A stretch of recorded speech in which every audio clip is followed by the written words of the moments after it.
저희는 유럽의 이제 복지국가 그 시스템이라든지 제도라든지 이런 것을 상당히 체험을 많이 하고 네. 이제 네.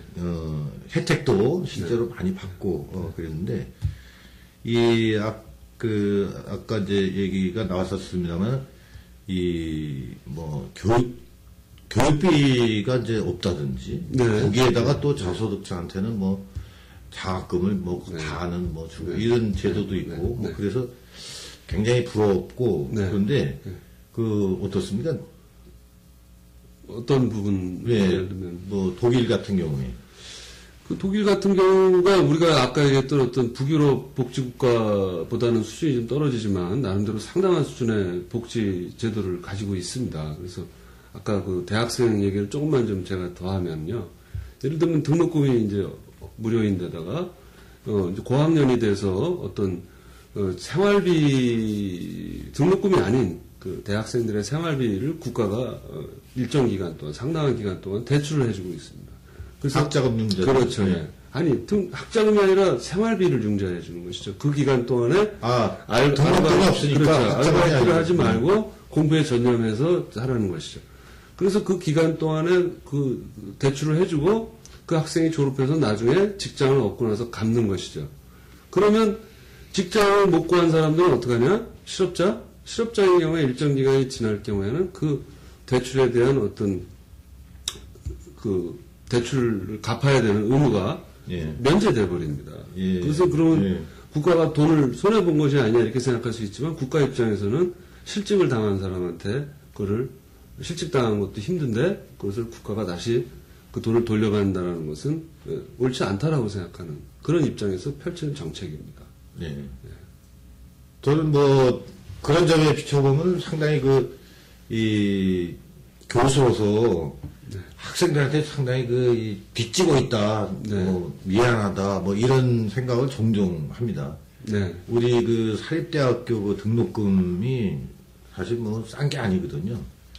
물론 이제 우리나라 국립대학들도 거의 영국이나 이런 나라하고 비교하면은 사립대학보다는 못하죠. 정부 이 보조금 지원해 주는 게. 근데 그런 이제 사실 사립대학들은 대부분이 등록금 수입 가지고 교수나 직원들 월급 그걸로 주고 그러는데 상당히 곤혹스러운 이제 그런 문제입니다. 근데 유럽 같은 데는 그런 시스템으로 하는 게 아까 독일 얘기 하셨지만은 이게 사실은 이제 세금으로 조세 기반 복지 이런 거에 해당되는 거 아닌가요? 그러니까 조세. 근데 우리나라의 현실을 보면은 이게 별로 이렇게 세금을 많이 내고 싶어 하지 않거든요.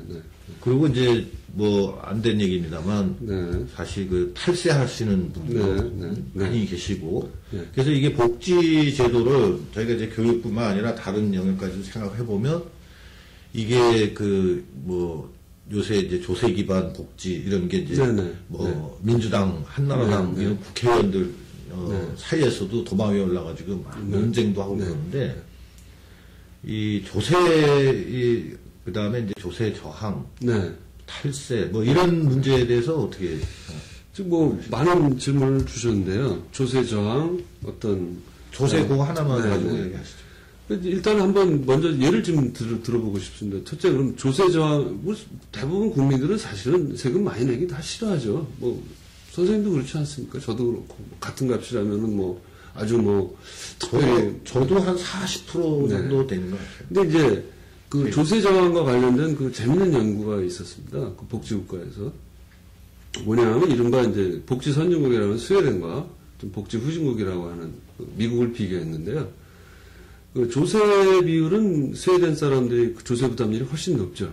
근데 조세 저항은 미국에서 가장 크게 나타났다는 것이죠. 그 얘기는 뭐냐면 사실은 부담을 더 지고 있는 사람들은 그 조세가 제대로 쓰이기만 하면은 그런 부분에서 저항이 없을 수가 있고 오히려 그렇게 상대적으로 덜 부담하면서도 좀 더 개인주의적인 관점에서 조세에 대한 저항이 있을 수 있다라고 보여집니다. 바로 그런 부분들이 아마 우리나라도 앞으로 해결해야 될 과제가 아닌가라고 생각이 듭니다. 그러니까 탈세 행위도 일종의 조세 저항 행위라고 볼 수 있겠네요. 볼 수 있습니다. 예. 네. 근데 우리나라 저기 뭡니까 이 자영업자층들이 특히 이 세금 신고를 충분히 안 한다. 그래서 제가 들은 얘기로는 한 납세율이 세금 신고 제도를 하는 데가 한 4분의 1 정도밖에 안 된다. 이런 얘기를 들었는데, 우리나라에서 이제 그런 풍조 속에서, 아까 이제 교육 얘기를 했습니다만, 그런 이제 국민적인 어떤 이 마인드, 이런 거에 비춰볼 때, 과연 우리나라에서 복지국가는 해야 되는데, 과연 이게 이제 많은 사람들이 그걸 바라고 같이 가고, 과연 그렇게 될 수 있을지, 저는 의문스러운데, 어떻게 생각하시죠? 너무 많은 걸 한꺼번에. 저는 그 부분에 있어서도 이제, 저희가 이제, 옛날보다는 이제 좀 그래도 또 많이 좀 줄어드는 건 사실입니다만, 이제 아까 복지국가랑 비교할 때는 여전히 이제 탈세율이 높다. 또 그리고 문제가 심각한 건 지적하셨듯이 고소득 자영업자들의 어떤 탈세가 이제 심각한데 그런 부분은 적어도 일정 정도 어떤 정부의 어떤 그 조세 정의의 의지라든지 또는 어떤 그런 그 엄정한 어떤 법 집행 또 일부 어떤 세제 합리적 개혁 이런 것을 통해서 저는 가능하다라고 보여집니다. 그래서 어떻게 보면 저희가 복지국가를 하기 위해서 지금 일단 세금을 더 많이 걷자 이것도 필요하지만 다른 한편으로 그에 못지않게 강조해야 될 게 조세 정의를 또는 엄정한 어떤 조세 정책을 통해서 바로 이러한 탈세를 심하게 하는 사람들을 규제할 필요가 있다라고 생각합니다. 자, 두 가지 물어봤습니다만 그러면 마지막으로 이제 조세 그 얘기를 마무리를 하기 위해서 그러면 복지국가를 하려면은 조세에 기반하지 않고 다른 방법은 없나요? 세금을 많이 올려야 되나요? 일단 기본적으로 그런데요. 그러니까 좀 더 조세 일반 세금이라든지 또는 어떤 다양한 어떤 세금을 통해서 하는 것이 있고요. 또는 어떤 사회보험 형태로 하는 것이 있죠. 보험료를 내는 것이 있죠, 사람들이. 그래서.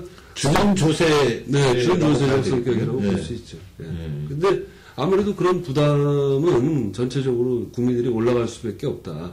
다만 이제 또 하나 이제 중요한 것은 그런 것을 얼마나 또 효율적으로 정부가 관리해 주느냐에 따라서는 같은 부담이라도 더 어떤 효과성 차원에서 다를 수도 있겠다라고 생각이 됩니다. 예를 들면 저희 나라 의료보험은 상대적으로 어떤 다른 나라에 비해서 국민들이 부담하는 경제적 부담이 적은 반면에 그 서비스는 좋은 것으로 알려져 있습니다.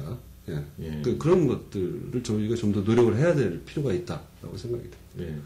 근데 지금 이제 저희가 약간 이제 그 조세 문제 가지고 사실은 이제 진단을 해본 셈인데 우리가 이제 사회민주주의, 그 다음에 이제 그런 이념에 입각해서 복지국가를 추진하고 우리나라 현실이 복지국가를 절실히 필요하고 있다. 이제 이런 상황 판단에서,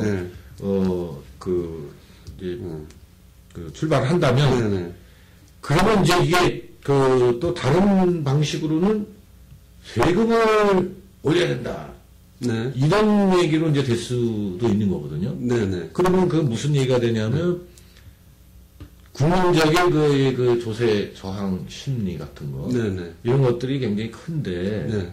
그러면 제가 뒤집어서 얘기를 하면은 사회민주주의 복지국가에 대한 반대 입장이라고 볼 수도 있는 거 아니에요? 글쎄, 어떻게 앞으로 저희가 이제 만들어 가느냐에 좀 달려 있다라고 생각이 됩니다. 예를 들어서 아까 제가 스웨덴에서 어떤 조세 저항이 상대로 낮게 나온다라고 하는 것은 조세를 많이 걷는 것이 꼭 문제가 아니라 거둔 것만큼 국민 대다수의 삶을 편안하게 해주고 그만큼 그것이 가치가 있다라고 사람들이 인식을 하게 되면 기꺼이 더 많은 조세 부담을 진다라는 것이죠.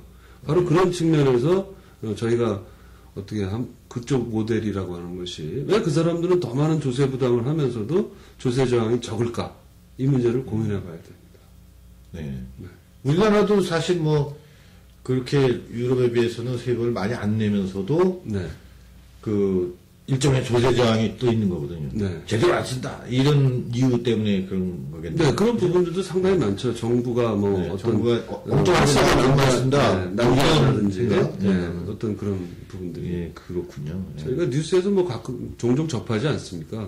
정부가 어떤 낭만. 근데 이제 지금 그 말씀하신 거는 복지국가가 된 후에 얘기 같이 들리는데요. 그런 다음에 그 복지국가가 국민들에게 신뢰를 받을 만큼 복지 그 예산을 잘 운영하고 잘 쓰기 때문에 그런데 그런 경험이 전 단계잖아요. 네, 저는 바로 그런 경험이 없기 때문에 어떻게 지금 그런 경험이 없기 때문에 일정 부분 그런 부분에 대해서 어떤 것들이 저희들이 그 경험을 늘려가야죠. 저 아까 뭐 무상교육이라는 것이 가능하겠냐 말씀하셨지만 무상교육으로 인해서 해보니까 뭐 많은 사람들이 등록금 부담이 없고 좋다 그러더라.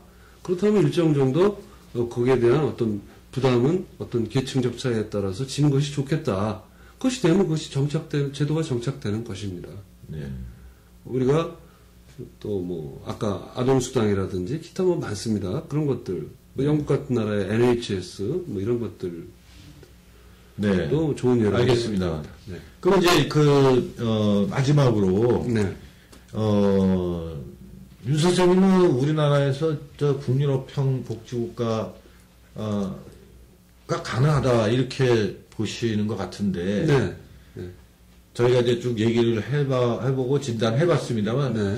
저는 아직도 그게 요원한 것처럼 느껴지기도 하거든요. 네. 네. 왜냐하면 그거는 많은 그 국민들이 지지를 하고 뭐하고 뭐 이래야 되는데 그런 것도 그렇고 뭐 우리 이제 진보 세력들도 좀 사회민주주의 복지국가 이런 것도 이렇게 적극적으로 안 하는 것 같기도 하고 그런데 뭐 끝으로 그 관련해서 뭐 희망적인 얘기를 한마디 해주시죠. 네, 쉽지는 않은 과제입니다. 다만 어떤 지금의 어떤 삶이 우리 삶의 모습이 바람직하지 않다면 우리가 그것을 당연히 또 극복해야 되고 또 변화시켜야 한다면 그런 뜻이 국민들의 뜻이 또 사회구성원들의 뜻이 모인다면은 저희가 하루아침에 또는 뭐 10년 이내 이건 아니더라도 적어도 단계적으로 어떤 일정 정도 제가 밟아갈 수 있지 않을까 개혁해 나갈 수 있지 않을까 이렇게 생각합니다. 네, 감사합니다. 네. 네.